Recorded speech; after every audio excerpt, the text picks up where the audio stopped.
Alrighty. Would you like to introduce yourself, my dear? Yes. My name is Jasmine Metcalf. I've been vegan for 1 year and 7 months, and I'm 26. And I'm pretty sure I'm the only vegan black in my family. That's awesome. And right. Where are you from? Yeah. What do you do? Yeah.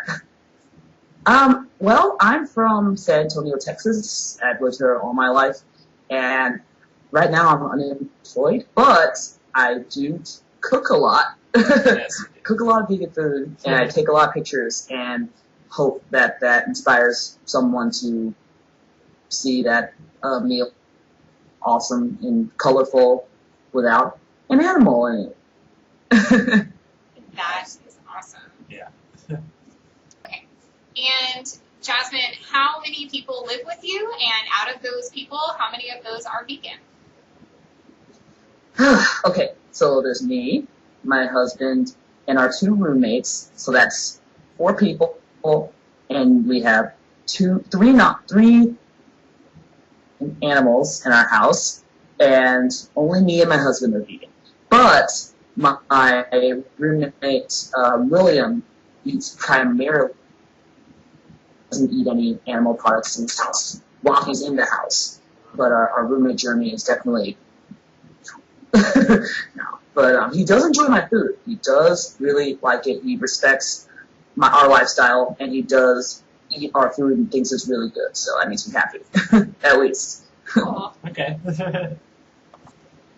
Yeah, tell us, please, what was the catalyst for you going vegan? Oh, well, it's not like any other, well, okay, I guess this is where I tell my story. It shouldn't take too long, but No problem. So back in 2014, me and my husband were just, normal, average, everyday, carnist meat eaters. My husband was trying to, at the time, trying to get us to eat healthier, but I was on the milk train for a while because I was just like, I thought the more of an exotic animal that I consumed, that the more of a foodie that I was, which is a weird thing. I'm more culinary inclined now. No, now it's completely different thinking. But pretty much, he was concerned about our health, and I said, okay, so I'm gonna go vegetarian and see how that goes. I'm just stop eating meat. Anyway. So I was eating meat once a month at the time. That's what I determined I was going to do. And he was still not eating vegetarian, but I technically wasn't eating vegetarian. I was still eating dairy, and eggs, and animal cow excretions and all that jazz. But I did realize that I started making more vegetarian recipes, and I was just like, because I already liked to cook before I even had that idea, and so I was just doing my thing. And then in November, for my, meat of the month, we went to Austin and went to this burger place, and I got one of my favorite things at the time there. And about 15 minutes later, still just did not agree with what was given to me, and I realized at that moment that I just had to stop eating meat. It's like, wow, it took that short of an amount of time for my body to adjust to something as simple as just changing to eating flesh 1 time a month. Because even though I was still eating dairy and all that, my body still reacted that way. And it was jarring, actually. So after that, I decided to just cut out the 1 meat a month thing, just only, just do the basic, still the animal products, but no meat. So in December of that year, I was just sitting on my computer, and I was getting more and more curious about veganism, because I was just like, I wonder what I could be made. I wonder what things can be made vegan that I never would have thought could be made vegan. So I was just looking stuff up. I was like, what about pizza? Oh, there's vegan pizza. Oh, what about this other thing. I'm like, oh, that too. And then I said, what about vegan fried chicken? And I was like, no way, no, that doesn't exist. And I looked it up, and lo and behold, I found a couple of recipes, and I'm like, are you kidding me? So the one I clicked on was this from this channel called Tasty, and they had this man named Roberto Martin on the video, and he has his own restaurant in New York and everything, and he made this vegan fried chicken with Gardein chicken scallopini. And I had never heard of the brand, never knew what the brand was. I was just sitting there just like in awe when he made that crust out of the rice paper and dipped it in the cashew cream and put the flour on it and fried it. And I was just like, it was unreal. It really was. He was like, I'm about to make the one thing that you never thought you could ever have as a vegan, fried chicken. And I was just, yeah. After literally, after I watched that video, I said, you know, if I could have something like that as a vegan, I might as well just do it because I'm not missing out on anything. Because, I mean, literally, so that's when I started transition, literally. I mean, it's not your typical transition story, but that's when I started my transition. And after that, I mean, it was yes, I was still eating some animal products because I thought, oh, well, I might as well enjoy them now before I decide to go vegan for January because I was going to do Veganuary. Okay. So I was just like thinking that I'm like, oh, this is my last time, and blah, blah, blah, blah, and all that. And, and then once that was over, January started, Justin decided to do it with me. And, oh wait, I forgot one part. Telling Justin, oh boy, telling Justin about me going vegan was, I'm sorry, my husband, for the people for telling Justin about when I was going to go vegan was a bit interesting, because he thought, oh, well, you're going to be missing out on so much, your palate's going to be limited, because we were always going into restaurants all the time. But when we first started dating, all we did was eat all the time. Like every day we'd be somewhere. Yeah. And so when I told him I wanted to be vegan, and I started talking about honey, oh man, it was not pretty. And, so he gave me a little bit of a hard time at first because I was just discovering all this stuff, and I feel like he was a little overwhelmed by telling him, because that means that he really thought that I'd be missing out. But after I saw that fried chicken video, like this was after I saw that, and no, I'm missing out on anything, literally. Like I'll be fine. And so he decided to do Veganuary with me somehow.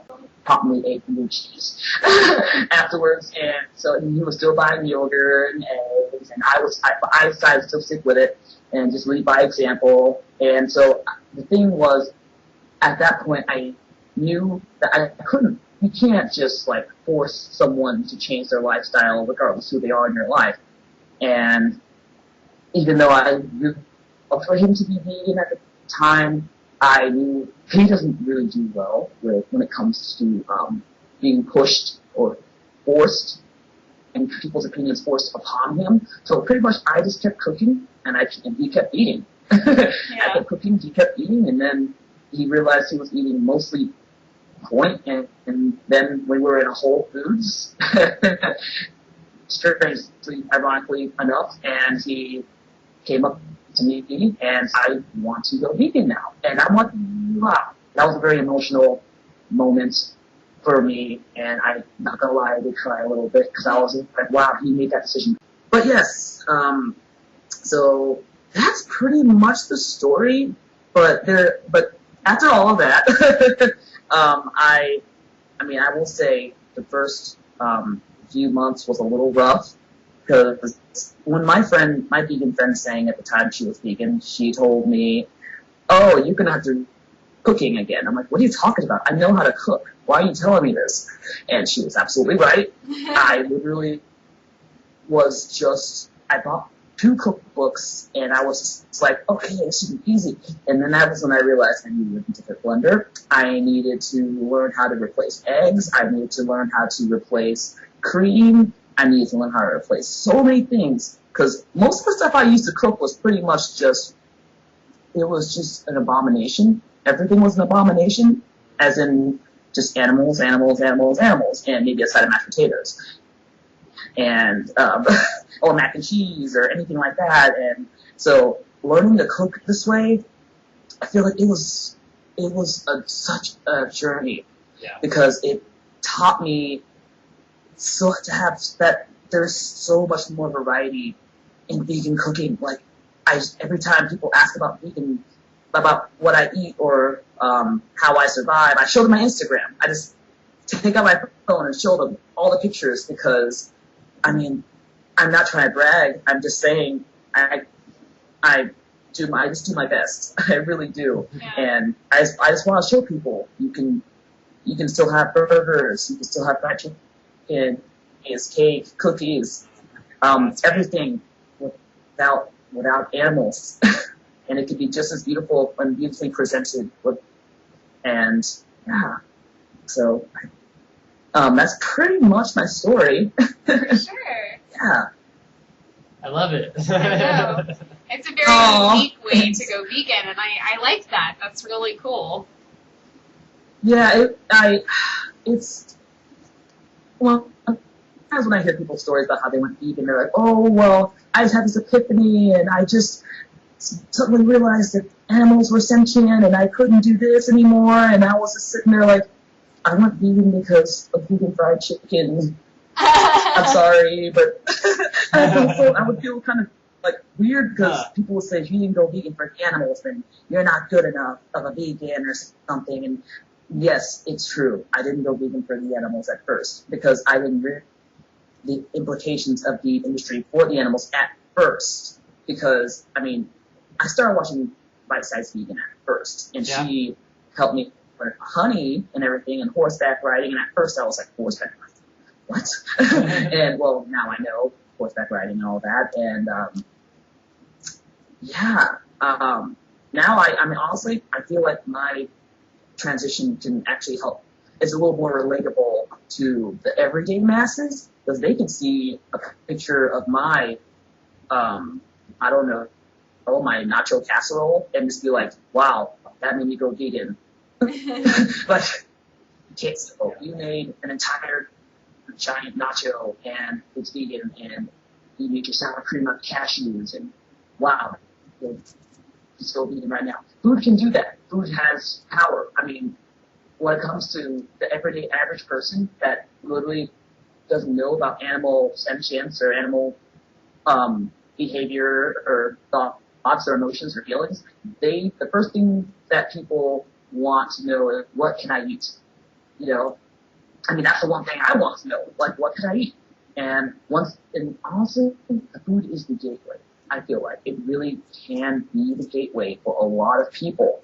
And then as my husband said, it's like they put a little brainwashing liquid or something in the food, because once you start eating that way, primarily, you start looking around you and realize how little you are catered to and how weird it is to see people eating animals. It's like, it's just so, it's really eye-opening. Like, it really is. Like, I think even Justin started realizing it before he went vegan, like, especially if I said, we went to Chacho's one day, and random, and because his mom wanted to go, and they happen to have these veggie beans that are vegetarian beans, and technically that means they're vegan. So I just got this. I asked for a vegan burrito, you know, and so I just put all the stuff on it and everything, and opened it up, and what do you know? There's sour cream and cheese inside. So I went back and asked them to make another one. They're like, "Oh, well, do you have an allergy or something?" I'm like, "Oh no, I'm vegan." And her face just changed, like, to the point where it was just like, oh, I think I understand why they don't even say they're vegan in public anymore, because of that. it was a little scary, actually, and people are still getting used to it. Let's just say that. But that's one of the reasons why I have never been back, and I never will be, because, well, I don't care how good their margaritas are. Even though they're so good. I just try, I can make better nachos anyway. I've just been, let's just say, the way that restaurants treat us, it's like, unless they're vegans. Some of the non-vegan restaurants, they care a lot to us, and they're very polite, and they understand us and everything, but, I mean, if there's something I can't eat, I make it, I do my best.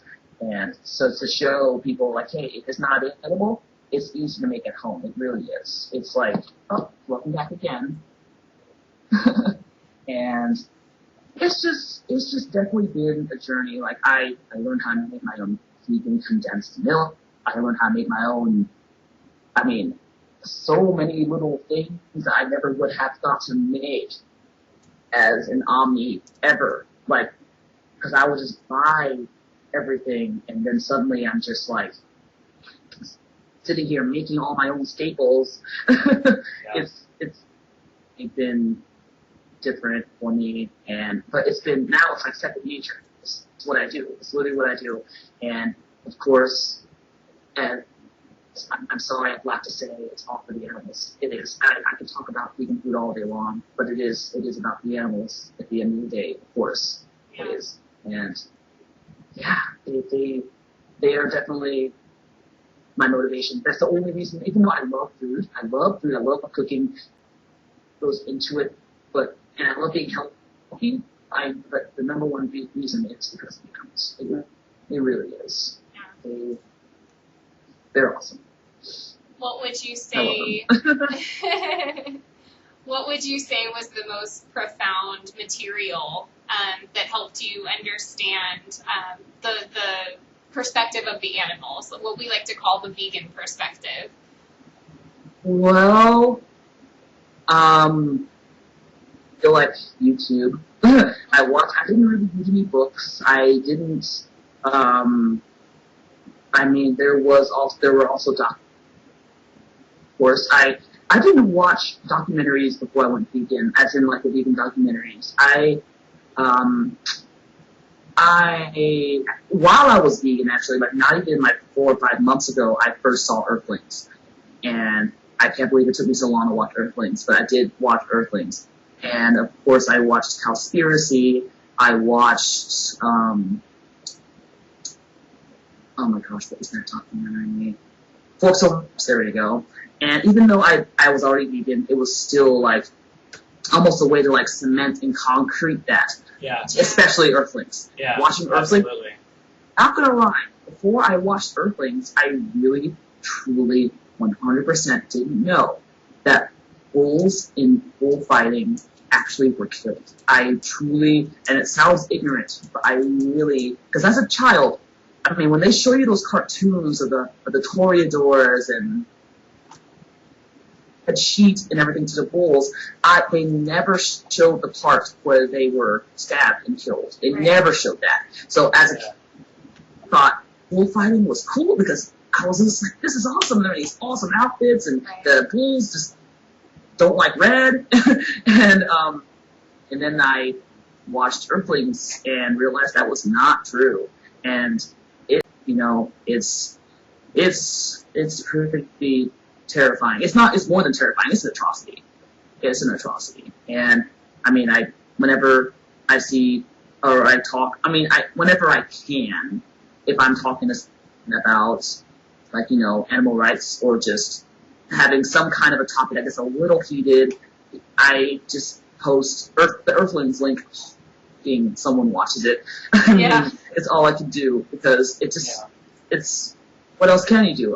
How else do you end an argument? I just really do my best, and I'm even as a vegan, I'm learning more and more. But I feel like one of the most profound moments was last year. I went to a vegan festival in Austin, and it was just like a whole bunch of vegan vendors and there was a few people from a vegan sanctuary, animal sanctuary that were there, and they brought these pot-bellied pigs. And they said, they gave me this little fork, this little stick with a fork on it, scratch their bellies because they, just to make them feel more comfortable. So I scratched this little piggy's belly, and he just fell over. And that, I don't know what it was about him falling over. It just, I feel like that was the moment that cemented it in me, even though I knew animals had feelings. I don't think I'd ever met a pig before. I'd never met a pig before that, ever. So petting him and just watching him fall over for more was just one of those, like, wow. Like, he's literally just like the dog that's next door, literally. Yeah. But man, they show fear and anxiety just like me. Like my cat, I can relate to him so much because he literally is such an anxious little guy. But when he's comfortable around me and Justin, he just gets super cuddly. He's not the same around anyone else. Like you've seen Leo. he's a little temperamental, but he's the sweetest kitty ever. And yeah, like we have a similar personality traits. It's kind of hard to not see that they don't have emotions or feelings. It's really hard not to. And it's unfortunate that the media teaches us to not see that side of animals. And, well, we just need to change that. Exactly. Okay. Would you tell us more about what your family thinks of your decision to live vegan now? Well, okay. Well, when I first started going vegan, when I first told my mom and my sister that I was going vegan, okay, so there's this thing in the Black community. Like, say, if you make a change that's a little, different than what's normal, considered normal in the Black community, like, say, me natural or me, going natural, then, like, when I first started wearing my hair out this way, this is going somewhere, I promise. My family was like, well, what if you can't take care of it? What if you can't do this? What if you can't do that? And I'm like, Mom, it's okay. I promise I can take care of it. When I told her that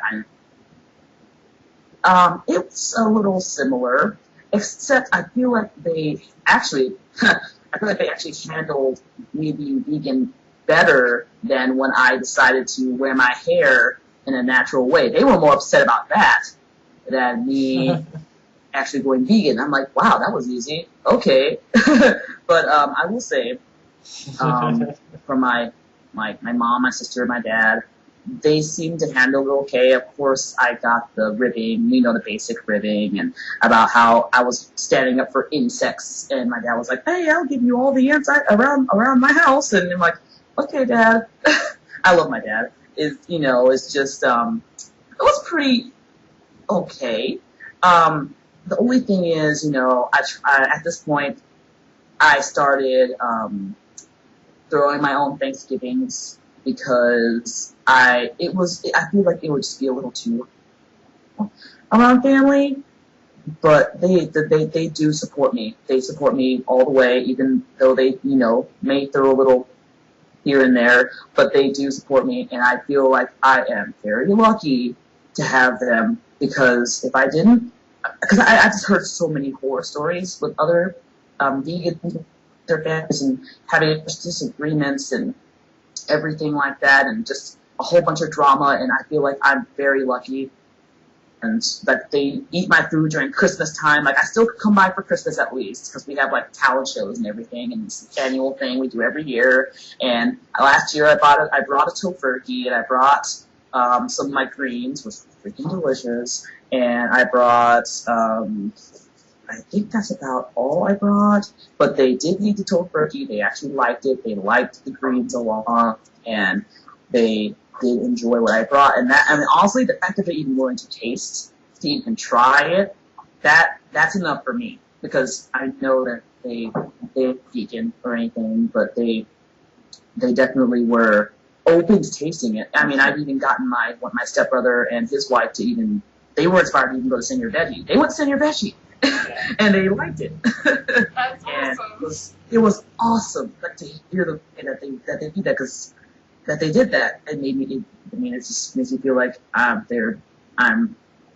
it's just makes me feel what I'm doing is working a little. But every step matters, and that's if I can inspire my stepbrother or my family to even eat a little healthier or a little, less animal a week. I mean, it's something, and I'm not gonna tell them to go vegan overnight because sometimes it's a little harder when it comes to family and friends and you gotta applaud them for every step. You have to, but overall they've been very supportive, and it's been good. It's been good. I'm just trying to share what I can with them because for them, they want to know what I eat. They want to know if vegan food can be delicious, if it can be good, because they love barbecue.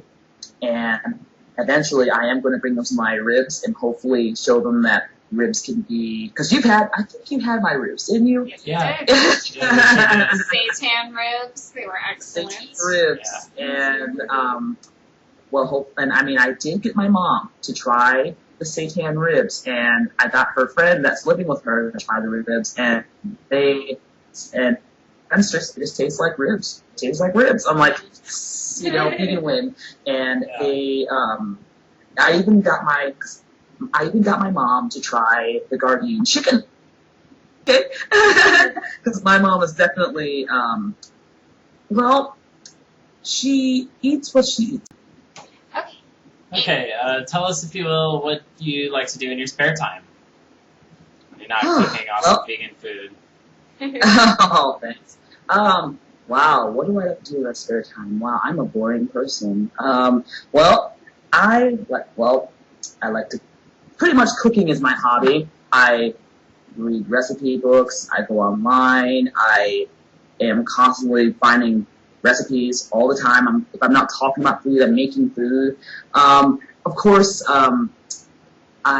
once a year I do go to an anime convention. I do love anime cons and dressing up and steampunk, and I love just hanging out. Anime nerds, they're great. I've been into it since I don't know, middle school, and it's just a lot of fun. On occasion, me and my husband go to Austin. We love Austin, Texas, because that's pretty much our thing. We going there. So in our spare time, whenever we can find the time and the money, we go to Austin, or we go to GameStop and just look around. I'm boring, but it's what I do for fun. Cooking is, it's weird to say, but it's just, I love it so much, and I'm trying to find more things I haven't done before, and just so I can show people the things they couldn't think could be vegan can be. And here I go, going back to food again. But yeah, so what else do I do in my spare time? I do like playing video games sometimes. I love video games. And so, either that or I'm just scrolling Facebook all day looking at what that vegans eat. They love me, and I love them, and I like making them happy with my posts, and I'm on my Instagram a lot, and I'm just trying to I guess I like to inspire people in my spare time.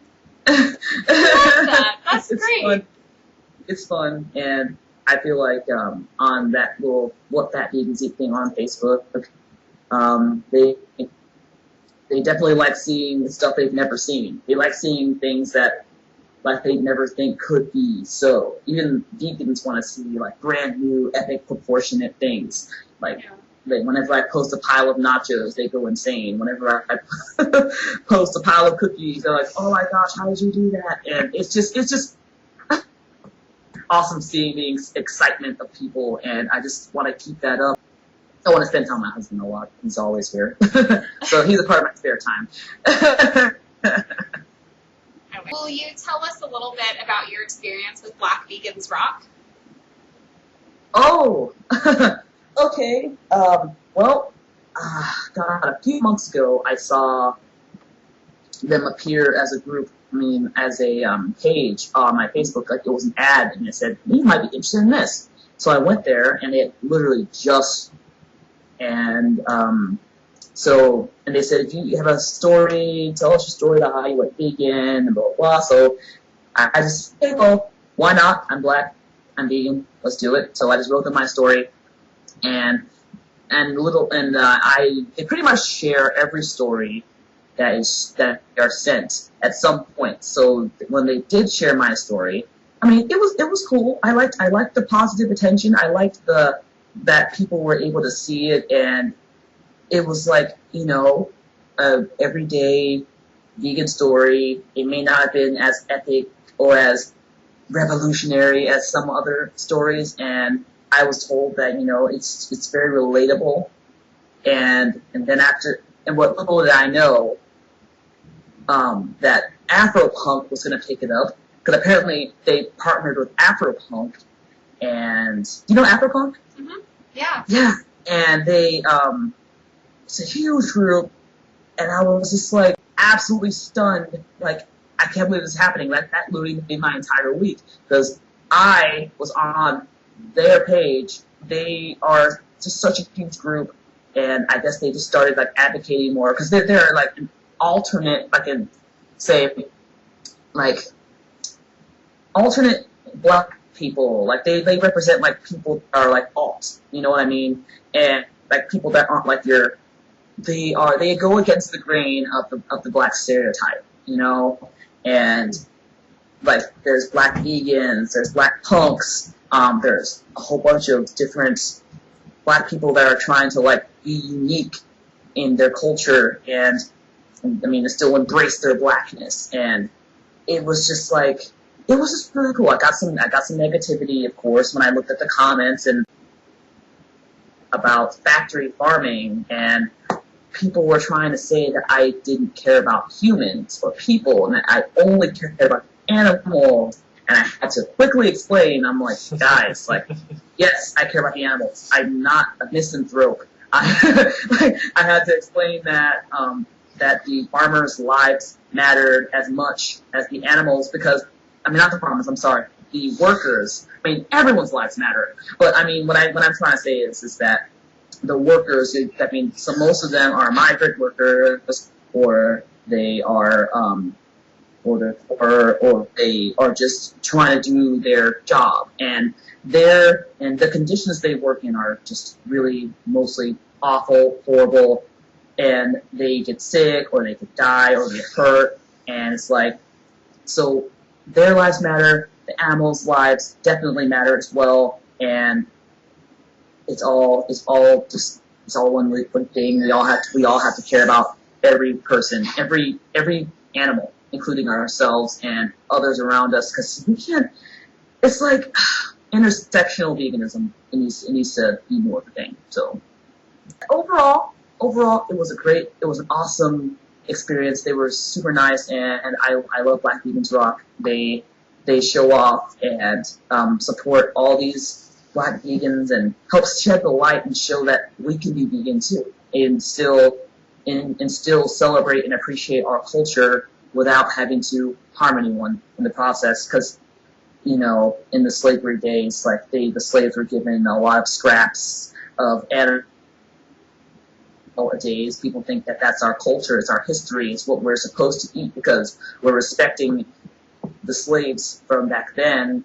And, well, I say, like they say, it's not a good thing to say we've always done it this way. So we can still enjoy delicious soul food with without the souls, you know? Okay, Jasmine. Who is your favorite vegan YouTuber or favorite vegan YouTube artist?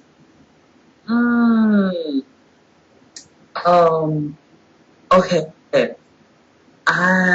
God, this is hard, because I have a couple. Well, one of my favorite ones, YouTube people that just promotes veganism and happiness and joy, Fully Raw Christina. I love Fully Raw Christina because she doesn't normally get into the politics of veganism very much. She just tries to spread happiness and joy and positivity to all her viewers, and she's always smiling. She's always happy, but the thing is that she's not always happy. She shares even her downsides, like the negative times in her life, but most of the time, like, it's the way she goes through her life.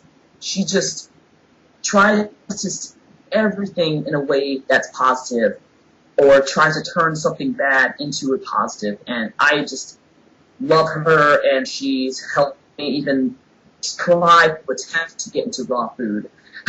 Because that was something I never thought I'd ever want to try, because I was like, cooked food is like the best thing ever. Why would I want something that's cold? And, well, raw cheesecakes and raw gazpacho and raw so many things. And wow, like, I learned that raw vegan chili is like one of the best things ever. Like, I made it like a few weeks ago again, because I made it last year for the first time, and I made it again, and cut down some jicama fries, I'm telling you. But anywho, another vegan YouTuber I really like is the Vegan Zombie. Love the Vegan Zombie. The concept, when I first started watching his earlier videos, is zombies, like people in full zombie makeup. Him, like, doing the zombie apocalypse, and, like, his home bases were just places he would cook. How to survive vegan in a zombie apocalypse. I mean, people always try to say, what would you do if you were stuck on a desert island without anything and you had to only have animals? Like, hey, I know how to survive a zombie apocalypse now, It's just like, he shows how to cook, shows you how to cook in such a fun, cool way, and he's creative, and he's also, like, shows how much he loves animals, and he's just overall just great. All right, Jasmine, and one last question. If you were having a tea party and you knew that Betty White, who has been a vegetarian for a very long time in her life, if you knew that Betty White was going to come to your tea party, what kind of tea and what kind of hors d'oeuvres would you serve?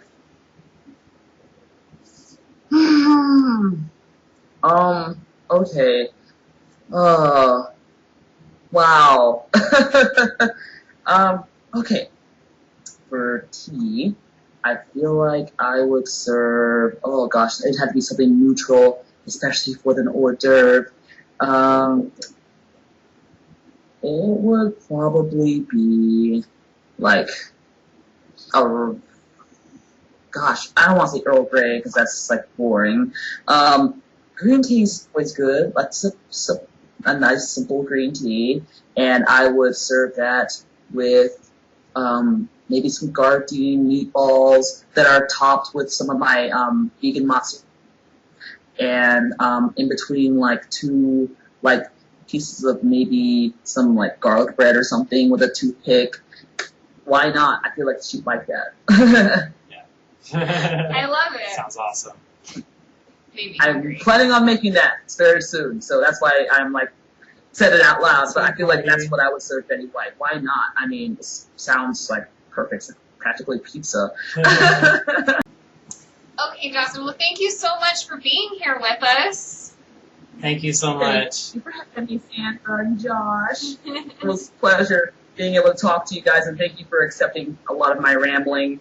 It's been really fun. Yeah. Oh, it was fun speaking to you guys too, and we'll be speaking more in the future. For sure. Do you want to let people know about your Instagram name? How can they follow you on Instagram and see pictures of all this wonderful food that you post?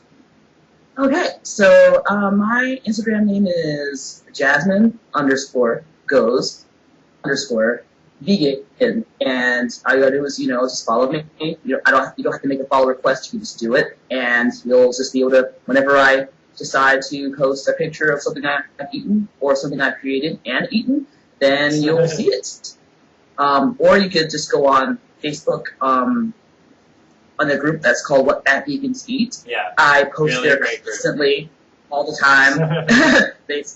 I feel like I almost post there more than Instagram, but I still post on Instagram constantly as well.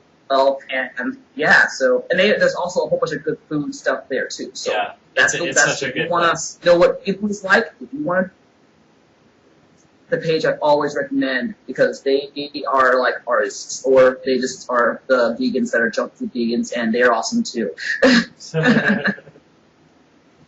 Awesome. Yeah. Well, very cool. Well, thank you so much. It was so good to talk to you. And It yeah. was my pleasure. Great talking to you as well. Thanks. Bye, Jasmine. Okay. Bye.